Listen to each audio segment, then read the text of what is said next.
Hey students, Monday, February 8th, we're looking at the Desmos called Systems, Tables, and Points OMI. This is from Monday, so go ahead, open that up, come to this do first, and pause after, and then try out these 8 points. Tell the coordinates of these 8 points. There's a chart right here you can plug them into, or just do them in your notes. All right, so hit pause, and then we'll come back and check those answers out. All right, hopefully you paused and you're able to remember, right, the first coordinates always are x coordinates, so how far left or how far right did it go? If it's left, it's negative. If it's right, it's positive. And then our y coordinates, the second one, how far up did it go or how far down, right? Positive numbers up, negative numbers down. So here's your 8 points. Go ahead and check this. You can pause and see how you did. If you have any questions, again, check it out, see what you did right or wrong. If I did something that you disagree with, let me know. And so you can play this game here, trying to determine the ordered pair. You get 3 shots. The high score is 9. I think 6 students get a 9 yesterday. So try it out and see how you did. And then work your way through these slides and see what we're working on today. We are working on using equations to create tables of values. And so we're going to talk about something called point testers. And so when we look at an equation like this, there's a few different ways that we can use the equation to our advantage. The first one is just using it as a point tester.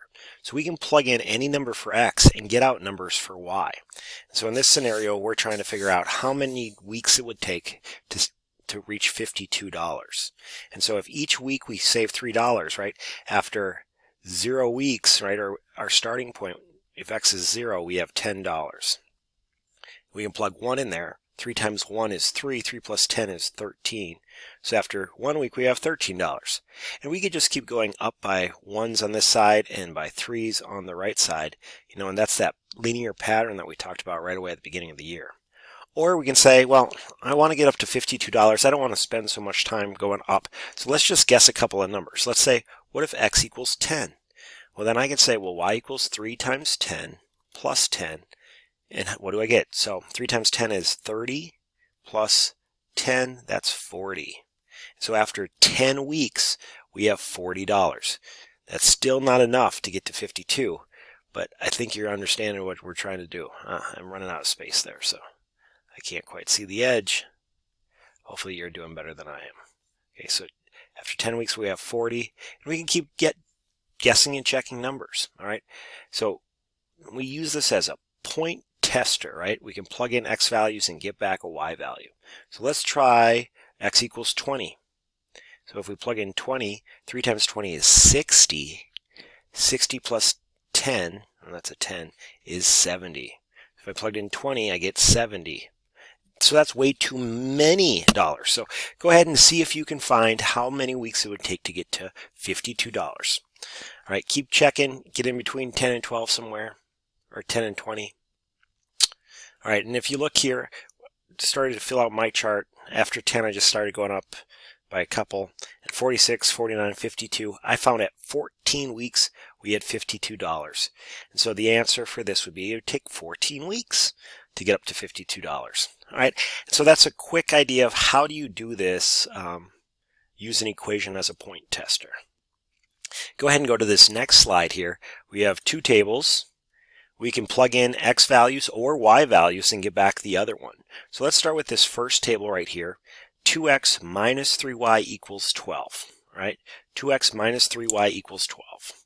And we're going to test those points that are up there. 2x minus 3y equals 12. Well, I always like to start with zeros. So I like to start by saying, well, if x equals 0, what happens? Right? Well, if I plug a 0 in for 2x, I just get 0. 2 times 0 is 0, and I'm left with negative 3y equals 12. Negative 3 times what number is 12? Well, if you want to undo that, just divide both sides by negative 3, and we'll get y is negative 4. All right? So you go ahead and go up here and write, well, x is 0, y is negative 4. All right? Now we're going to do the same thing, but instead of x equals 0, we're going to do y equals 0. And you may know these by another name. Have you learned how they're the intercepts? Tomorrow's lesson, we're going to talk more about the intercepts. So let's change our color. Let's say, what happens if y equals 0? Well, if y equals 0, we have 2x minus 0. And so we just get 2x equals 12. And so 2 times some number is 12. Divide both sides by 2, and we get x equals 6. My handwriting is not working very well today. So go ahead and plug in that 6. All right? Now, work your way through all of these. Not all of them are as easy as the zeros, but you plug in x is 3, -3, and 9, and find out what you get for these numbers. We'll do one more, and then I'll let you work this out on your own. So you're going to have to do a little work here.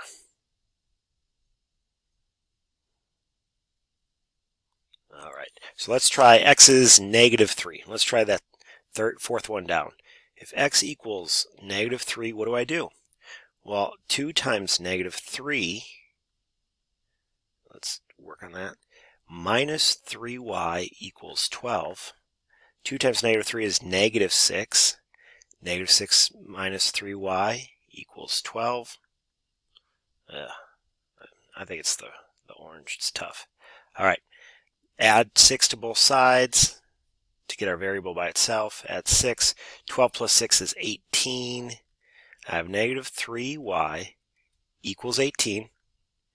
Divide both sides by -3. -3 divided by 18 divided by -3, y is -6. So go ahead and plug that in. Let's see where we're at for this one. X is 3, y is -6. All right, so I want you to fill out the rest of these for table 1, then go ahead and try this out for table 2, doing the same thing.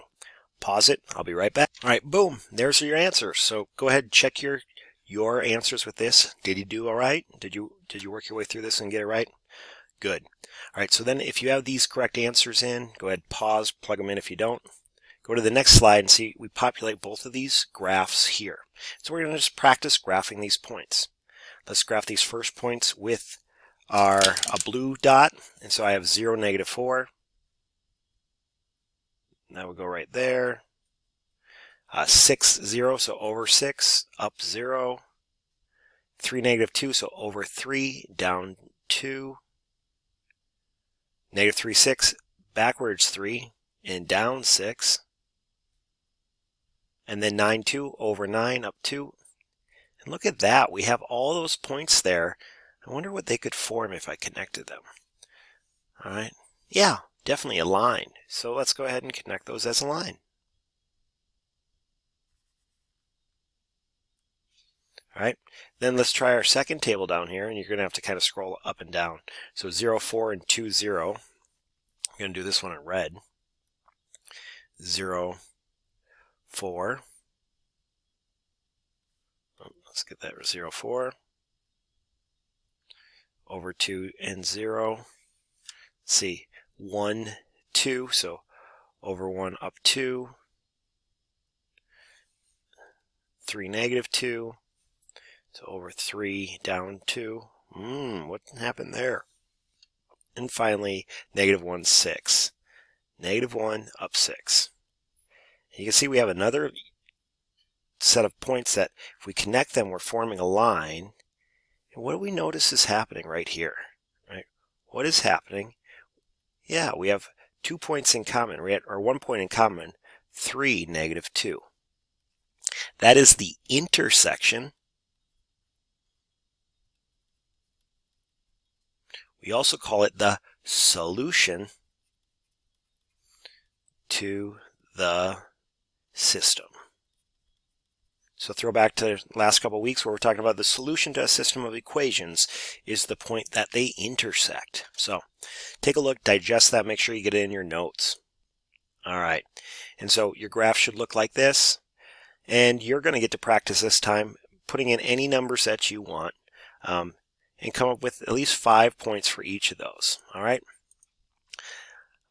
If you're struggling, right, notice that the points come from this graph. So this is the first line, right?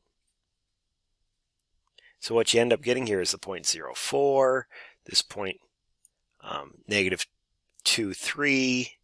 Here's another point on it, right? Let's see this one right here.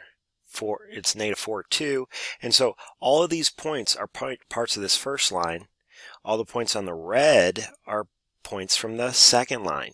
So you can see if your points make sense by kind of scrolling up or down. All right, so what does it mean to be a point tester? Well, it means that you can test any x or y value and get back the other. So plug in x, get back y, or plug in y and get back x. All right, so I want you to take the next parts of this, walk through slides 20, 21, and 22, and really focus on these notes. If you have questions on them, come to office hours and say, what do you mean by the y-intercept changes and all these different pieces of information, and we'll keep looking at them. If you're feeling really bold, go ahead and try this application question, and then let us know to check and see how you did. All right, your math homework today is on Delta Math, where you're going to be graphing equations like y equals -1/2 x minus 6. You can create your own table in your notes to graph that, or you can use any of these three methods for graphing, right? You can graph by plotting points, graph by interpreting a slope-intercept form equation, or find the x and y intercepts, which we will talk about tomorrow's class. So, thanks for watching. Keep studying, keep growing.